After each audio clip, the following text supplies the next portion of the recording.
नमस्कार दोस्तों। अक्सर कुछ लोग ढोंगी बाबा बन के अपने देश के भोले भाले लोगों को अपना शिकार बनाते हैं। आज हम ऐसे ही एक महिला सीरियल किलर के बारे में आपको स्टोरी सुनाएंगे। इस महिला ने दूसरी महिलाओं के गहने लूटने के लिए 30 के आसपास महिलाओं का कत्ल कर दिया, जिसे आगे चलकर बाद में फांसी की सजा सुनाई गई। जिस तरीके से इस महिला ने कत्ल किए वो जानकर आप भी एक बार हैरान हो जाएंगे। इंटरनेट की दुनिया में इस महिला को मलाइका साइनाइड का नाम दिया गया है। महिला का असली नाम है किम्पम्मा। कर्नाटका के कगालीपुरा गांव में जन्मे एक गरीब परिवार की लड़की किम्पम्मा। किम्पम्मा के माता पिता गरीब थे।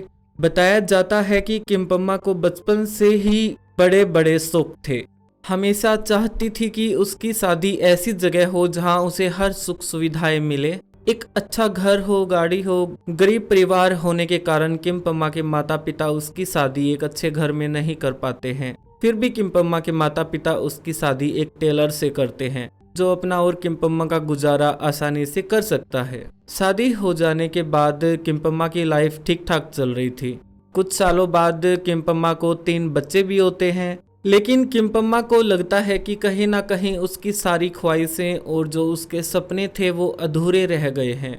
कुछ महीने और बीत जाने के बाद अब किम्पम्मा को एक चीज तो साफ हो गई थी कि इस घर में रहकर उसे वो सारी सुख सुविधाएं नहीं मिल पाएंगी, क्योंकि एक टेलर की कमाई से उसके वो सब सपने पूरे भी नहीं हो सकते थे।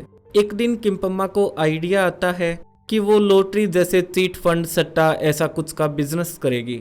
इसके बारे में वो अपने पति से बात करती है। अब उसका पति शुरू में तो उसे मना करता है, लेकिन उसके बार बार गुजारिश करने पर वह मान जाता है। किम्पम्मा का पति जानता है कि इस बिजनेस में ज्यादा पैसे की जरूरत पड़ेगी और वह इतने सारे पैसे नहीं दे पाएगा।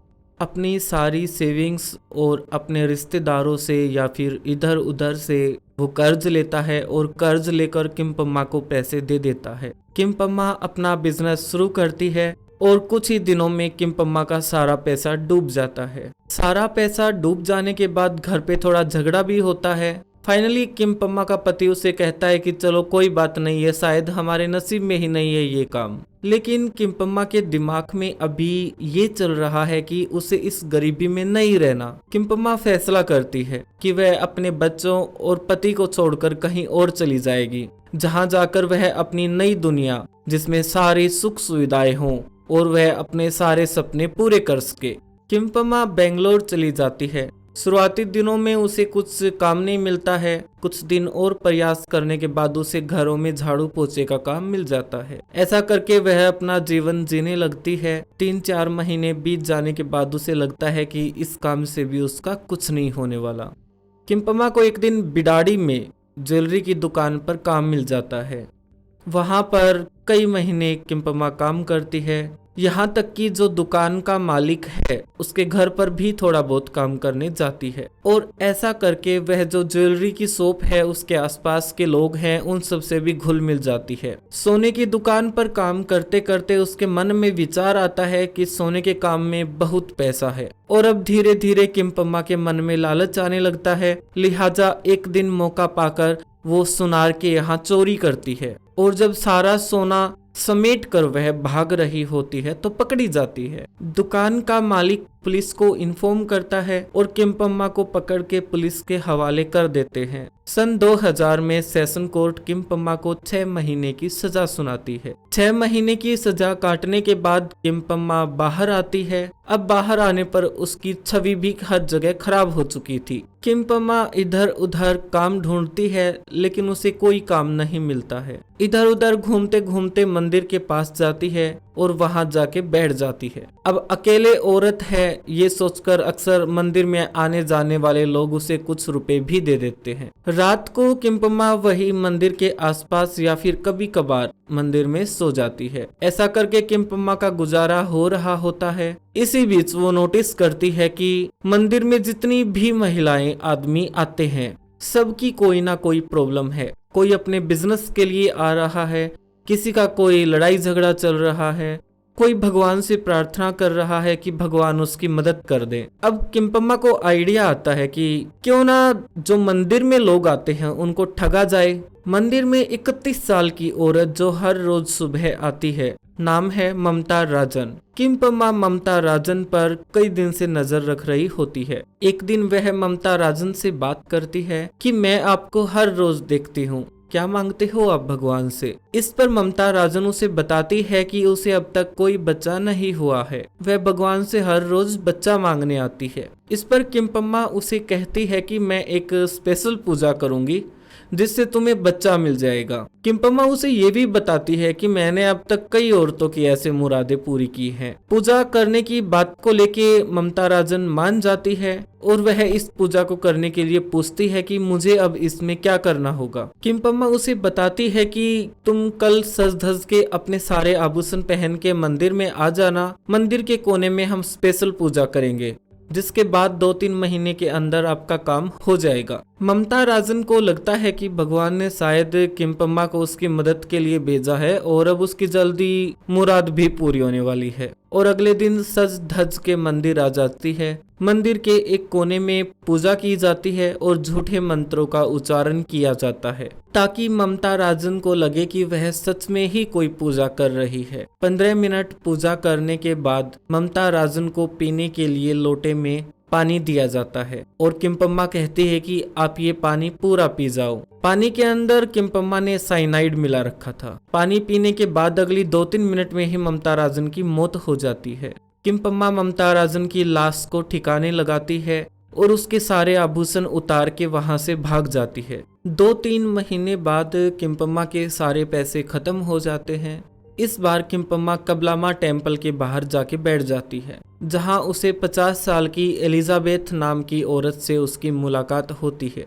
एलिजाबेथ की 25 साल की लड़की 1 साल से गुम हो रखी है और एलिजाबेथ अक्सर टेम्पल में उसकी पूजा के लिए आती है कि उसे उसकी खोई हुई बेटी मिल जाए। उसकी इसी बात का फायदा उठाते हुए एलिजाबेथ को कहती है कि एक स्पेशल पूजा करेंगे और वह पूजा करने के बाद 1 महीने के अंदर आपको अपनी खोई हुई बेटी मिल जाएगी।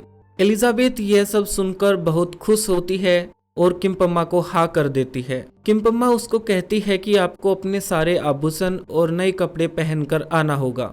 एलिजाबेथ अगले दिन नए कपड़े और सारे आभूषण पहनकर आ जाती है। टेम्पल के एक कोने में फिर से पूजा की जाती है और झूठ मूठ के मंत्र बोले जाते हैं, जिससे एलिजाबेथ को पूरा यकीन हो जाए कि ये सच में कोई स्पेशल पूजा कर रही है। इसके बाद एलिजाबेथ को पानी पिलाया जाता है। पानी पीने के बाद एलिजाबेथ की मौत हो जाती है। किम्पम्मा उसकी लाश को दूर पहाड़ियों में फेंक देती है और एलिजाबेथ के सभी गहने लेकर वहां से फरार हो जाती है। पहले की तरह कुछ महीने तो किम्पम्मा के अच्छी तरह से निकलते हैं। फिर पैसे खत्म होने पर किम्पम्मा अपना नया शिकार ढूंढने निकल पड़ती है। अब की बार किम्पम्मा श्री सिद्धगंगा माथा पर जाकर बैठ जाती है, जहां उसकी मुलाकात होती है यशोधामा से। यशोधामा की उम्र है 60 साल। सन 2007 में जिस तरह से किम्पम्मा ने पहले 2 औरतों की हत्या की थी, इसी तरह वह यशोदामा की भी हत्या कर देती है और उसके गहने लेकर वहां से भाग जाती है। कुछ दिन बाद फिर से किम्पम्मा के पैसे खत्म हो जाते हैं। अब की बार किम्पम्मा यदियूर सिंगलेश्वर टेम्पल है, ये कर्नाटका में, वहां जाती है। वहां उसकी मुलाकात 62 साल की मुनियामा से होती है। मुनियामा भी हर रोज अपनी प्रार्थना के लिए भगवान के पास आती है। किम्पम्मा उसकी इसी चीज का फायदा उठाती है, स्पेशल पूजा के लिए बोलती है और उसकी हत्या करके लाश को सुनसान जंगलों में फेंक कर गहने लेकर भाग जाती है। फिर से कुछ महीने बाद किम्पम्मा के पैसे खत्म हो जाते हैं। किम्पम्मा अब की बार मधुर वेदांतापुरा है, ये टेम्पल है एक, वहां जाती है। वहां जाके टेम्पल की सीढ़ियों में बैठ जाती है। 4-5 दिन इंतजार करने के बाद उसकी मुलाकात पिलामा से होती है। पिलामा की उम्र है 64 साल, 64 ईयर। उसका भी कत्ल वह इसी तरह करती है और पिलामा की हत्या करके वहां से उसके गहने लेकर भाग जाती है। किम्पम्मा को ये काम बहुत आसान लगने लग जाता है। कुछ महीने बाद किम्पम्मा की मुलाकात रेणुका नाम की एक औरत से होती है, जिसकी उम्र 22 साल है। दोनों में दोस्ती हो जाती है। किम्पम्मा अक्सर रेणुका के घर भी आया जाया करती है। रेणुका का पति एक बिजनेसमैन है जो दुबई में काम कर रहा होता है। रेणुका अपने मायके रहती है रेणुका की एक बहन भी है, बहन का नाम है मानी। एक दिन किम्पम्मा रेणुका को उसके घर से बुला के ले जाती है किसी सुनसान जगह पर और वहां रेणुका की हत्या कर देती है। हत्या करने के बाद रेणुका के गहने लेकर भाग जाती है। जब रेणुका घर नहीं लौटती तो उसकी बहन मानी को इस बात की चिंता होती है। पूरा दिन बीत जाता है, पूरी रात बीत जाती है। अगले दिन उसकी बहन मानी आसपास के पुलिस स्टेशन में जाती है और रेणुका की गुमशुदगी की शिकायत पुलिस स्टेशन में दर्ज करवाती है। मानी बताती है कि उसकी बहन एक औरत के साथ मंदिर गई और पूरी रात और दिन निकल गया, वह लौटकर वापस नहीं आई है। मानी ने पुलिस को बताया कि उसे शक है कि कहीं ना कहीं रेणुका को गायब करने में किम्पम्मा का हाथ है। इस बात की खबर मानी रेणुका के पति को भी देती है जो दुबई रहता है। खबर मिलने के बाद जो रेणुका का पति है वह दुबई से भागदौड़ में वापस आता है। अच्छी जान पहचान होने के कारण पुलिस पर दबाव बनता है और पुलिस इस केस में इन्वेस्टिगेशन शुरू करती है।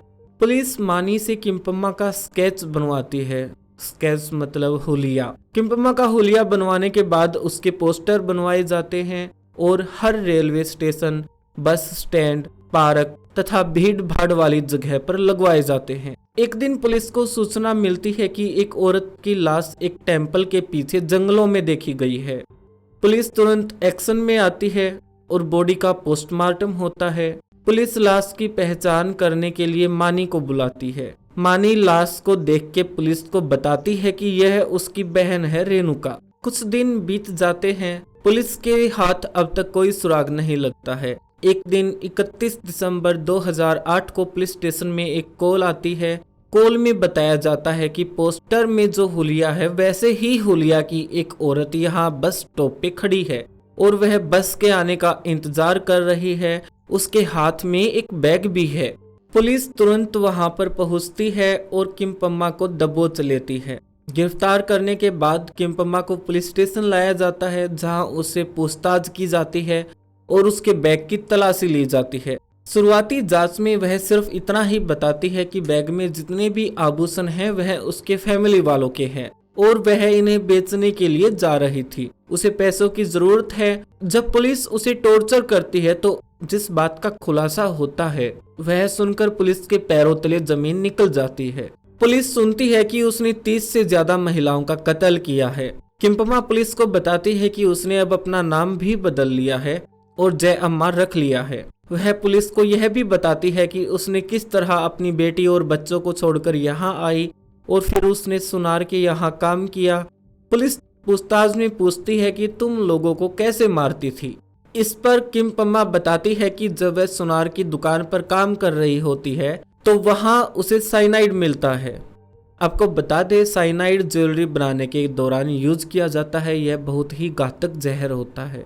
तो किम्पम्मा बताती है कि उसे साइनाइड सुनार की दुकान से मिला है और वहीं से उसे ये आइडिया मिला कि महिलाओं को अगर पानी में साइनाइड मिला के मारा जाए तो वो आसानी से मर भी जाएंगी और किम्पम्मा उनको लूट भी लेगी। पुलिस की पूछताछ पूरी होती है।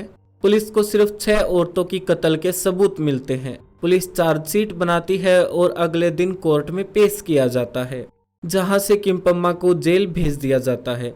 केस कार्रवाई आगे बढ़ती है।